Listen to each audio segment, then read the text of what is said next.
সবাইকে স্বাগতম। লঘিষ্ঠ সাধারণ গুণিতক বা লসাগু।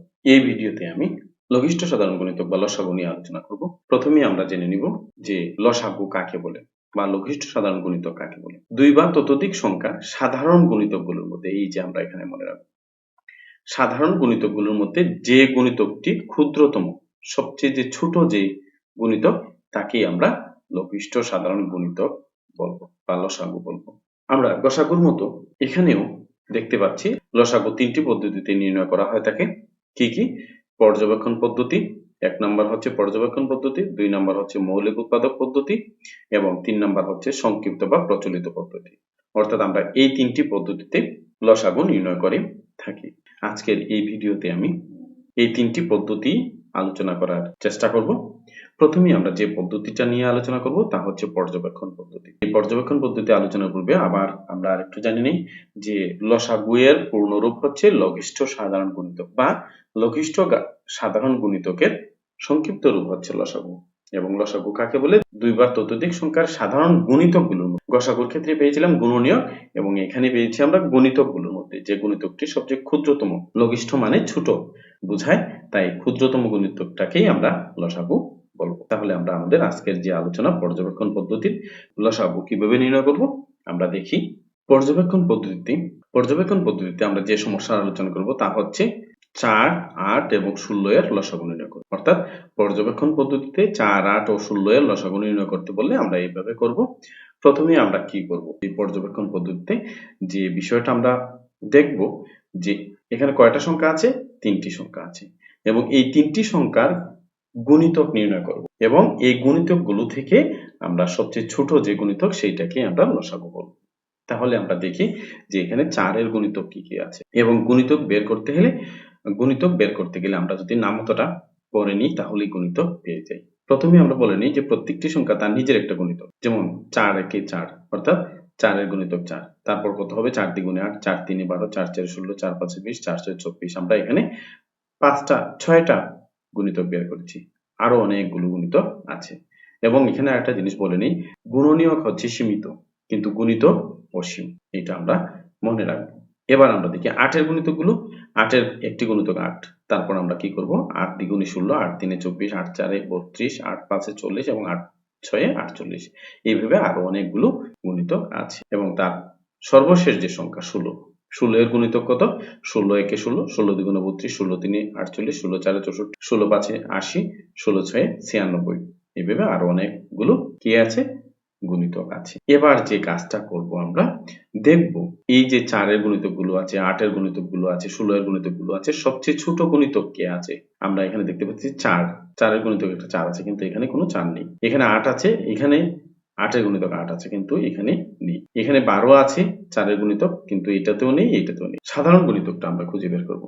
16 এখানে একটা আছে, 4 এর একটা গুণিতক 16, 8 এর একটা গুণিতক 16 এবং 16 এর একটা গুণিতক 16। তাহলে আমরা দেখতে পাচ্ছি এই তিনটি সংখ্যার সবচেয়ে ছোট যে গুণিতক তা হচ্ছে 16 এবং এই ছোটটা নির্ণয় করতে আরো সহজ একটা বুদ্ধি আছে, যে বুদ্ধিটা হচ্ছে প্রথম যে গুণিতকটা আমরা সাধারণ গুণিতক পেয়ে যাব সেটি সবচেয়ে ছোট, সুতরাং আর আমার পরেরগুলো দেখার প্রয়োজন নেই।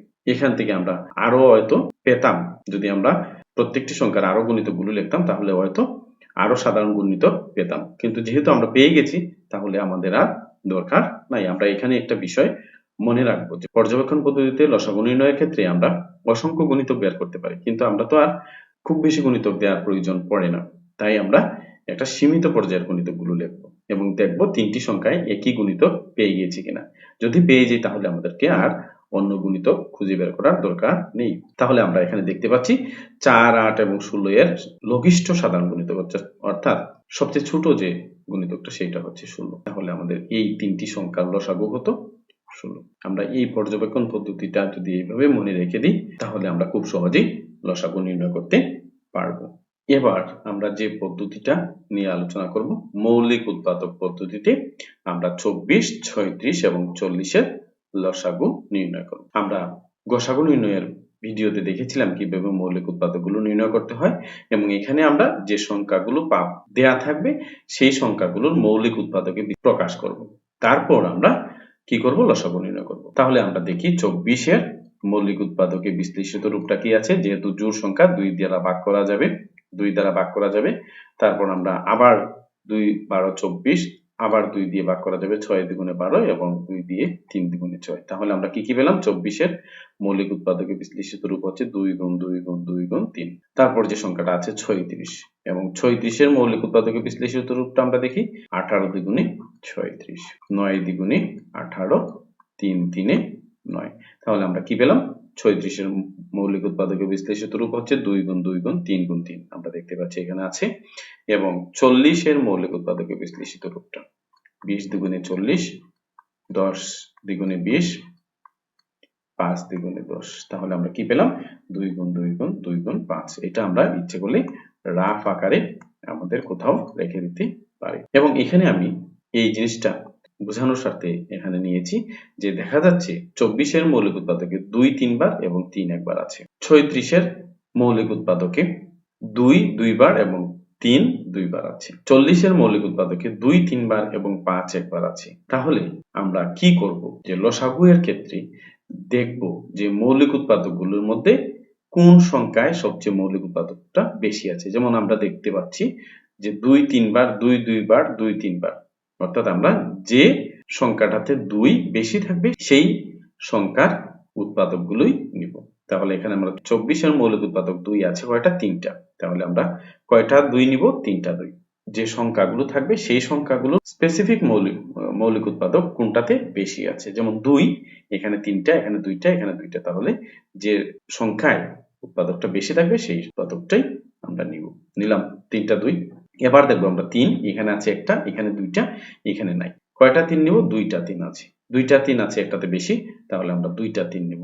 এবং 5 কয়টা নিব, 5 যেহেতু শুধু 40 এর একটা মৌলিক উৎপাদক, সুতরাং এখানে 40 এর 5টা নিব। তাহলে আমাদের দেখতে হবে এখানে গুণ করে কত হয়, 2 দ্বিগুণে 4, 2 দ্বিগুণে 4, 4 দ্বিগুণে 8, 3 8 24, 3 24 72, 5 72 360, অর্থাৎ এখানে লসাগুটা হচ্ছে 360। এই যে পদ্ধতি আমরা দেখলাম, পদ্ধতিটা হচ্ছে মৌলিক উৎপাদকে লসাগু নির্ণয়। এবং এখানে একটা জিনিস বলে রাখি, যদি আমরা এই জিনিসটা বুঝে যাই তাহলে এখানে এই মৌলিক উৎপাদকে বিশ্লেষণ করার পরই আমরা নির্ণয় লসাগু লিখে এই জিনিসটা দিতে পারি। আমরা যদি এইভাবে দিয়ে দিই যে যেটাতে বেশি আছে মৌলিক উৎপাদকগুলো এটা নিয়ে নিলাম, তারপর আমরা দেখলাম 3 এখানে বেশি আছে, 2টা 3 নিয়ে নিলাম, এবং এখানে একটা 5 আছে, 5 নিয়ে নিলাম। সুতরাং নির্ণয় লসাগু হবে কত, 360। তাহলে এই যে পদ্ধতিটা আমরা দেখলাম মৌলিক উৎপাদকে লসাগু নির্ণয়ের পদ্ধতিটা। এবার আমরা দেখব সর্বশেষ যে পদ্ধতিটা, সংক্ষিপ্ত বা প্রচলিত পদ্ধতি। আমরা সাধারণত যে পদ্ধতিতে কি করি, লসাগু নির্ণয় করে থাকি। আমি আমার এই ভিডিওতে এই 3টা পদ্ধতি আলোচনা করার চেষ্টা করেছি। যদি আমার ভিডিওটা ভালো লাগে তাহলে অবশ্যই নিয়মগুলো একটু নোটবুকে তুলে যদি আমরা প্র্যাকটিস করি তাহলে অবশ্যই আমরা কি করতে পারবো, লসাগু 3টি প্রক্রিয়ার লসাগু নির্ণয় করতে পারবো। লসাগু নির্ণয়ের সর্বশেষ যে পদ্ধতিটা সংক্ষিপ্ত বা প্রচলিত পদ্ধতি, এই পদ্ধতিটা কি আমরা দেখব। আসলে আমরা এই পদ্ধতিতেই লসাগু নির্ণয়টা করতে অনেকেই সুবিধা পাই, তাই আমরা এই পদ্ধতি লসাগু নির্ণয় করি। আমরা যে প্রচলিত পদ্ধতি বা সংক্ষিপ্ত পদ্ধতিতে যে লসাগু নির্ণয় করব 16, 18, 27 এবং 36 এর লসাগু নির্ণয় করব। আমরা এই পদ্ধতিতে যেভাবে করব, আমরা এখানে যতগুলো সংখ্যা থাকবে সবগুলো সংখ্যাই নিব, সবগুলো সংখ্যাই এভাবে কমা দিয়ে দিয়ে বসাবো। বসানোর পর যে কাজটা করব, দেখব যে কোন সংখ্যাগুলো জোড় আছে না বিজোড় আছে, এবং আমাদেরকে যে কাজটা করতে হবে দেখতে হবে কয়টা সংখ্যা আছে, 3টা 4টা, এভাবে দেখতে হবে যে সংখ্যাগুলো আছে। এবং এই সংখ্যা দেখার পর যে যতটা সংখ্যা আছে তার উপর ভিত্তি করে আমরা সংক্ষিপ্ত পদ্ধতি লসাগুটা নির্ণয় করব। কিভাবে করব, আমরা মৌলিক উৎপাদক দ্বারা ভাগ দেব, অর্থাৎ দেখব যে এই সংখ্যাগুলোর মধ্যে কোন মৌলিক উৎপাদক দ্বারা কমপক্ষে 2টা সংখ্যাকে ভাগ যায়। যদি 2টি প্রদত্ত সংখ্যাগুলোর 2টিকে ভাগ যায় তাহলে আমরা ওই সংখ্যা দিয়ে সবগুলো সংখ্যাকে ভাগ করব। যেমন আমার এখানে আছে কি 16, 18, 27, 36। তাহলে আমরা দেখতে পাচ্ছি 2 দ্বারা যাবে, কেননা 3টা জোড় সংখ্যা একটা বিজোড় সংখ্যা, তাহলে আমরা 2 দ্বারা ভাগ করতে পারছি। 8 দ্বিগুণে 16, 9 দ্বিগুণে 18, 27 কে ভাগ যায় না, 27 বসে যাবে, এবং 36 কে যায় 18 বার, 18 দ্বিগুণে 36। আবার দেখা যাচ্ছে আমাদের 2টি জোড় সংখ্যা 2টি বিজোড় সংখ্যা, তাহলে আমরা যেহেতু ক্ষুদ্রতম মৌলিক সংখ্যা হচ্ছে 2 জোড় সংখ্যার ভাগটাই আগে করব। 2 4 8, 9 বসে যাবে, 27 বসে যাবে, কেননা 2 দ্বারা ভাগ করা যাবে না এবং 18 কে 2 দ্বারা ভাগ করা যায়, 9 বার যায়, 9 দ্বিগুণে 18। এবার আমরা দেখতে পাচ্ছি কি একটা জোড় সংখ্যা এবং 3টি বিজোড় সংখ্যা। তাহলে আর আমরা জোড় সংখ্যা দিয়ে জোড় মৌলিক সংখ্যা দ্বারা ভাগ দিতে পারবো না। তাহলে কি করব, আমরা দেখব যে পরবর্তী মৌলিক সংখ্যাটা 3 দ্বারা ভাগ যায় কিনা। আমরা দেখতে পাচ্ছি 3 দ্বারা 3টি সংখ্যাকে ভাগ যায়। তাহলে কি করব, 4টা বসে যাবে, জোড় সংখ্যাকে যেহেতু যাবে না 4 বসিয়ে দিলাম, 3 3 এ 9, 3 নং 27 এবং 3 3 এ 9 আমরা বসিয়ে দিলাম। এবার আমরা দেখতে পাচ্ছি কি যে একটি জোড় সংখ্যা এবং 3টি বিজোড় সংখ্যা। তাহলে আবার আমরা 3 দিয়ে ভাগ করতে পারছি। তাহলে আমরা কি করব, 3 দ্বারা আবার ভাগ দেব। তাহলে 4 বসে যাবে, 3 একে 3, 3 3 এ 9, 3 একে 3। এখন দেখতে পাচ্ছি যে সংখ্যাগুলো আছে 4 এবং 3। 4 এবং 3 কে এমন কোনো সংখ্যা নেই যে একই সংখ্যা দ্বারা ভাগ যায়, এবং যেহেতু দুইটাই এক আছে, এককে আমাদের আর কোনো ভাগ দিতে হয় না। তাই আমরা এই পদ্ধতিতে যখন ভাগ করব, আমরা মনে রাখবো যে ক্ষুদ্রতম মৌলিক সংখ্যা থেকে ভাগ করা শুরু করব। করার পর আমরা যেখানে যে ভাজকগুলো পেলাম এবং সর্বশেষ যে ভাগফলগুলো পেলাম, এই ভাগফলগুলো এবং এই ভাজকগুলোর গুণফলই হচ্ছে কি নির্ণেয় লসাগু। তাহলে আমরা দেখে নিই, 2 গুণ 2 গুণ 3 গুণ 3 গুণ 4 গুণ 3। তাহলে আমরা দেখতে পাচ্ছি এখানে ঠিক আছে 2 গুণ 2, 3 গুণ 3, 4 গুণ 3। আর এখানে দুইটা এক আছে, এক তো এক দ্বারা আমরা যে কোনো সংখ্যাকে গুণ করলে ওই সংখ্যাই হয়, সুতরাং এক দ্বারা আর গুণ দেখানোর প্রয়োজন নেই। তাহলে আমরা কি পেলাম, 2 দ্বিগুণে 4, 4 3 এ 12, 3 12 36, 4 36 এ আমরা দেখে নিই, 4 6 24 এর 4 হাতে আছে 2, 3 4 12 13 14, 144। এবং তারপর কত আছে, 3 দ্বারা গুণ হবে এই সংখ্যাটাকে। 3 4 12, 2 হাতে আছে 1, 3 4 12 13, 3 হাতে আছে 1, 3 একে 3 আর একে 4, অর্থাৎ 432। তাহলে আমরা দেখতে পাচ্ছি যে সংক্ষিপ্ত পদ্ধতিতে কোন সংখ্যার লসাগু আমরা কিভাবে নির্ণয় করলাম। তাহলে আমরা মনে রাখবো যে সংক্ষিপ্ত পদ্ধতিতে লসাগু নির্ণয় করার ক্ষেত্রে যে সংখ্যাগুলো থাকবে সেই সংখ্যাকে মৌলিক উৎপাদকের সাহায্যে ভাগ করে করে যাব।